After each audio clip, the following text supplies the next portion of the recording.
हम हिंदू है क्या? आप किसी राह चलते आदमी से पूछ लो कि भाई तू कौन है? मैं हिंदू हूं ये कहने वाले आपको कितने लोग मिलेंगे?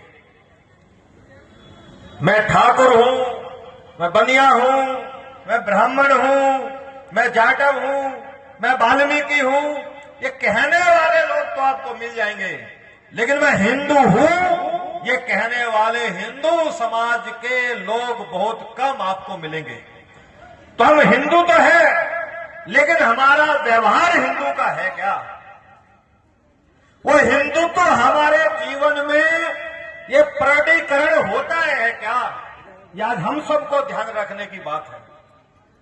हमारे घर के अंदर जिसको हम दलित या अनुसूचित समाज का व्यक्ति कहते हैं और जिनको स्वर्ण समाज कहते हैं, अगर स्वर्ण समाज के घर में कोई दलित समाज का व्यक्ति आता है तो दोनों के मन में ये हिंदू का भाव होता है क्या?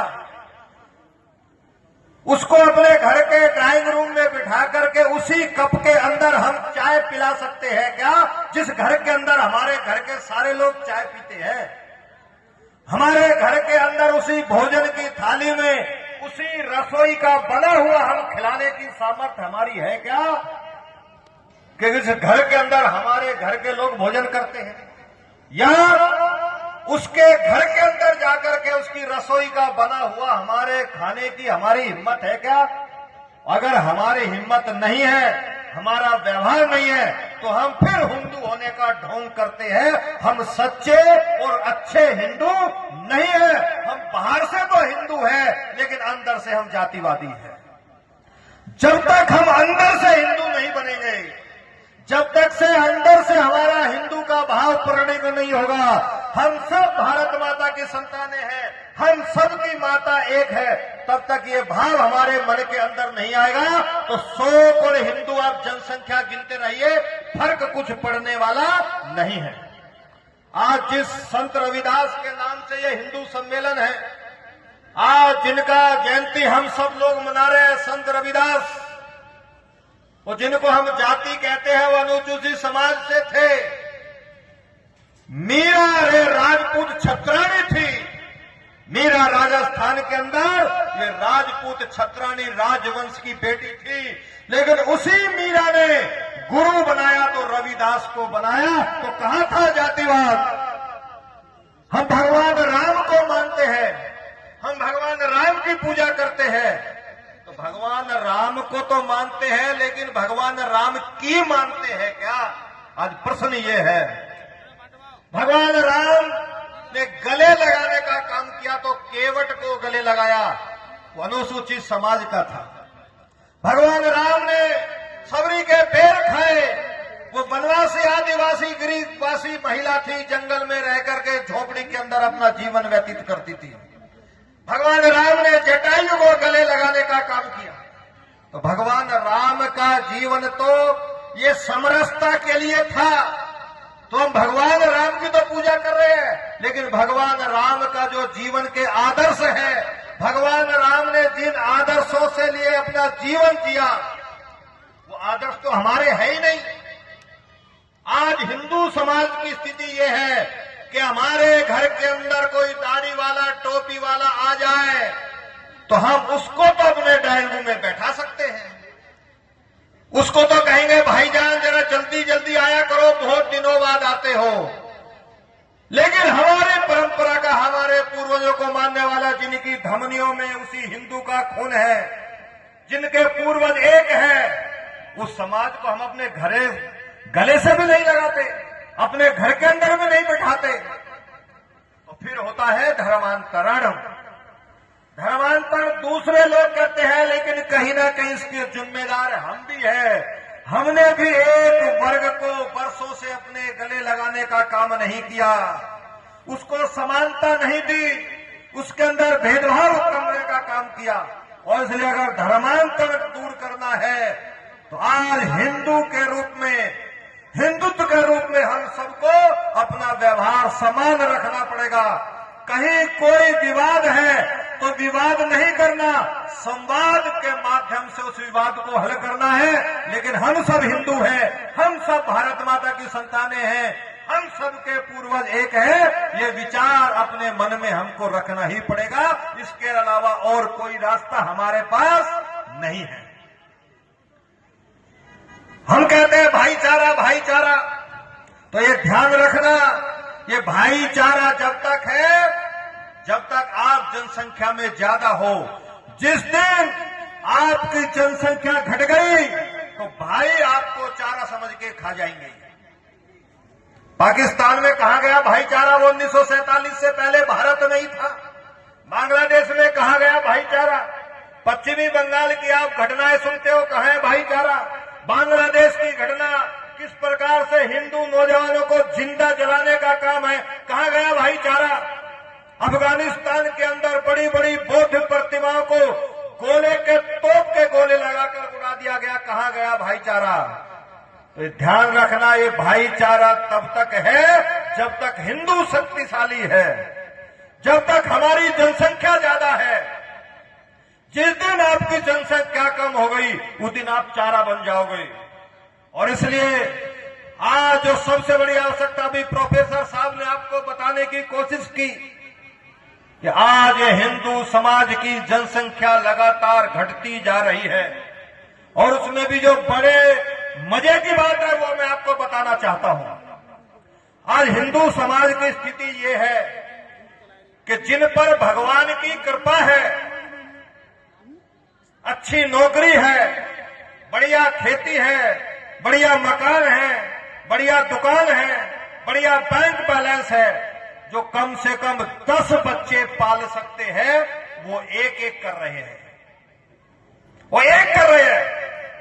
आज हिंदू समाज की जनसंख्या को मेंटेन कौन किए हुए है? जो वास्तव में 4 बच्चों को अच्छी शिक्षा नहीं दिला सकते, अच्छे कपड़े नहीं पहना सकते, ऐसा समाज भी आज कम से कम 5-5, 6-6 बच्चे पैदा करके ये हिंदू समाज की जनसंख्या को मेंटेन किए हुए है। तो ये सोचना पड़ेगा, जो तथाकथित अपने को पैसे वाला मानते हैं। सरकार ने 20 वर्ष पहले दीवारों पे एक नारा लिख दिया था, हम तो हमारे तो, नियम नहीं बनाया था, सिर्फ दीवारों पे नारा लिखा था, हमने अपना लिया बिना कहे। 20 साल पहले की बात है।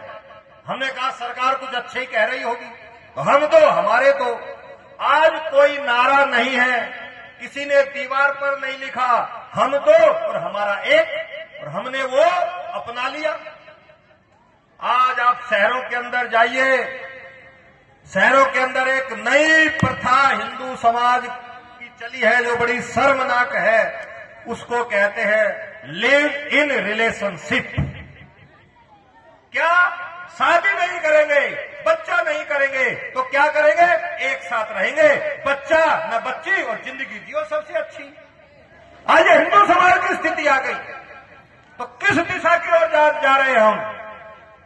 ये बड़े बड़े मकान, ये खेत, ये खलिहान, ये जाएंगे कहां?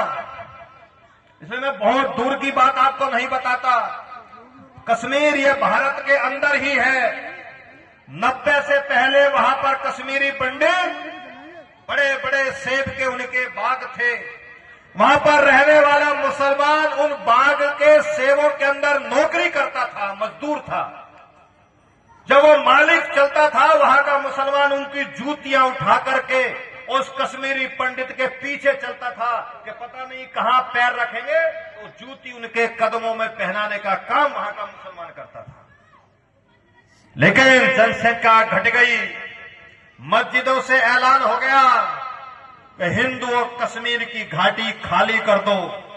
अगर यहां पर रहना है तो मुसलमान बन के रहोगे, नहीं तो तुमको कत्लेआम किया जाएगा।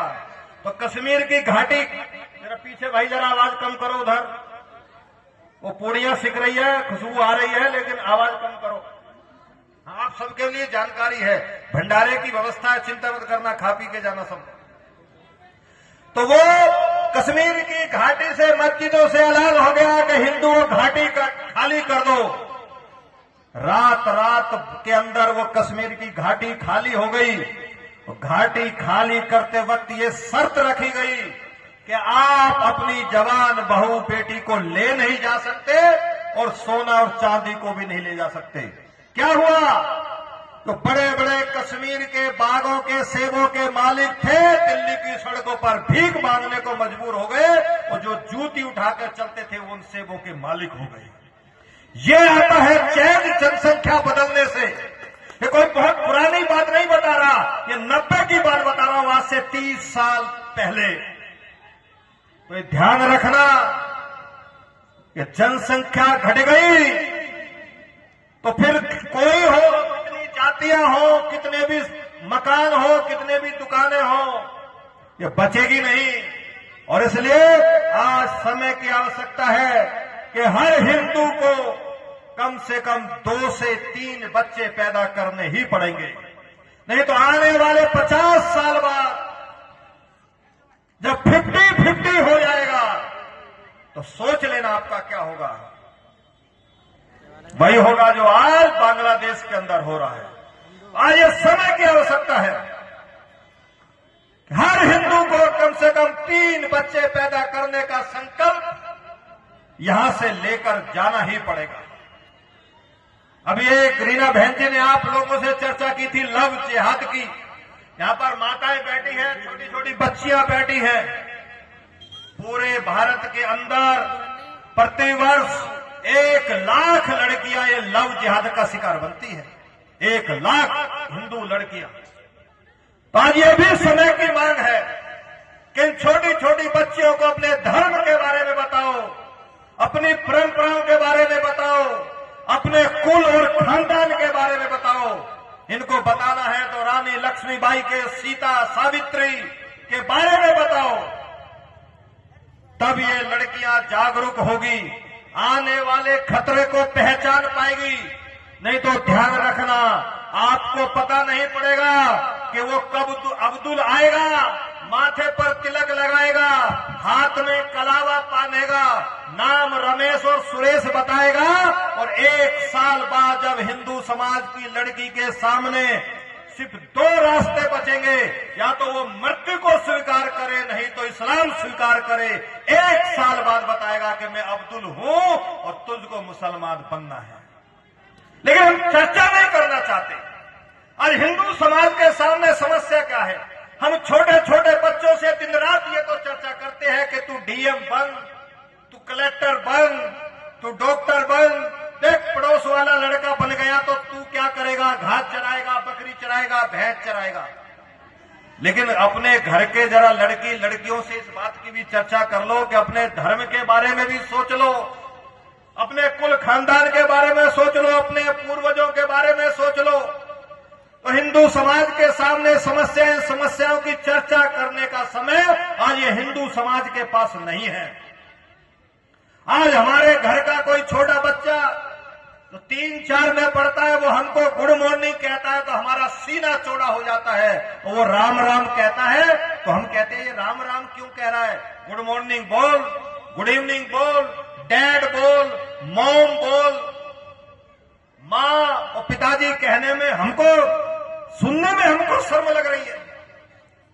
तो ध्यान रखना, अगर वो मॉम और डैड कहेगा तो ऊपर से तो आपका बच्चा होगा, अंदर से वो अंग्रेज बना होगा। और फिर आप कल्पना करो कि बुढ़ापे में वो आपकी सेवा करेगा, तो बुरा मत मानना, किसी वृद्धाश्रम में रखे मिलोगे।